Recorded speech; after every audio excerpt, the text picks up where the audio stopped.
From cannibal crocodile to cannibal flower, there's plenty of predators in our world that like to snack on people. But when it comes to man-eating monsters, the ocean is easily one of the most terrifying places you can find yourself in. From blue whales to great white sharks, it's hard to find a more feared predator than these apex ocean dwellers. That's why today we be looking at one of the scariest creatures you could ever come across if you in the water, the cannibal flower. This monstrosity is actually known by a few different names, including sea grapes, Spanish dancers, and even the ocean's most poisonous plant. Oh. But we'll get to why this nickname is so accurate soon. This species of cannibalistic flower lives in the warm tropical waters of the Pacific Ocean, and it grows in giant fields that can stretch for miles. It's a common sight to see whole beaches littered with these strange purple flowers. But no one should be fooled by its beauty, because this flower is anything but innocent. Its scientific name is Eichhornia chrysopes, and they can grow pretty much anywhere in the world where the water isn't too cold. And these plants can grow very fast. If left alone, these aquatic plants will quickly spread across a whole lake or river, blocking out all other forms of life and suffocating them. So it's considered a very dangerous invasive species in many parts of the world. But while this monster might not prey on humans directly, it's still one of the most deadly man-eaters in the world. And that's all because of the small details of how this flower works. Each purple flower is made up of many smaller flowers, each containing a single drop of sweet nectar. This nectar is what lures in insects and other small animals who drink the flower's delicious concoction without ever realizing they've just signed their own death sentence. The insects get addicted to this nectar and return again and again to get more, but each time they do, they get stuck on the flower as sticky petals and are slowly digested by the plant until only their exoskeleton is left behind. And since these flowers have no natural predators of their own, there's nothing to stop them from growing endlessly and devouring every living thing in the water. When it comes to this particular man-eater, it's best to avoid it at all costs. But that's not always possible, and sometimes you'll need to fight back against this watery grave. But what exactly do you do when you find yourself face to face with a monster like this? Well, let's look at one of the most terrifying man-eating monsters in the world, the megalodon. The megalodon is perhaps one of the most infamous man-eaters in history, and there's good reason for that. These gigantic creatures were over twice the size of great white sharks, reaching lengths of over 60 feet and weighing almost 70 tons. That's why many experts believe that the megalodon was responsible for many of the mysterious disappearances that happened in the days before the modern Navy. It was such a massive creature that it's believed it could swallow an entire human in one bite. Never mind the multiple accounts of fishermen being dragged underwater by its enormous fins. Its bite force was several times greater than a Tyrannosaurus rex, and its rows of serrated teeth were designed to tear through flesh with ease.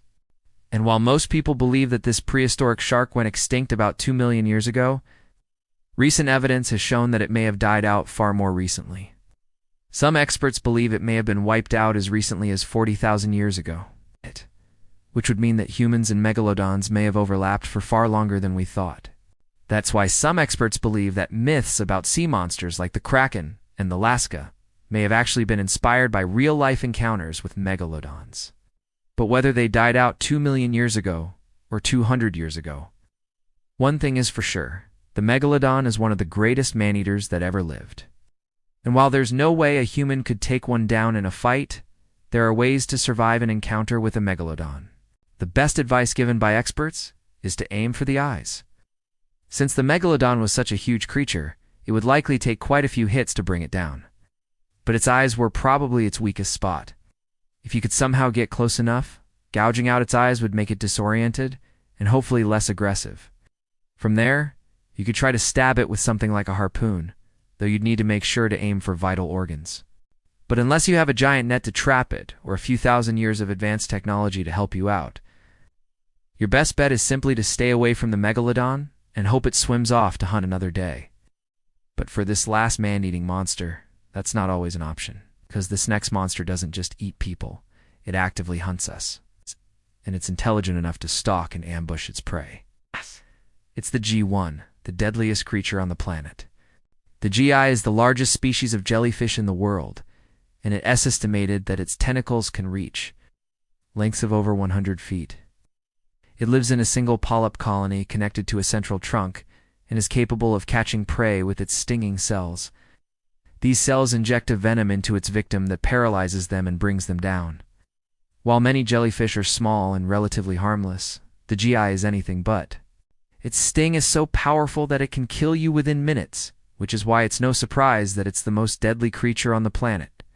With over 3,000 deaths a year, this monster claims more lives than bears, snakes, and humans combined.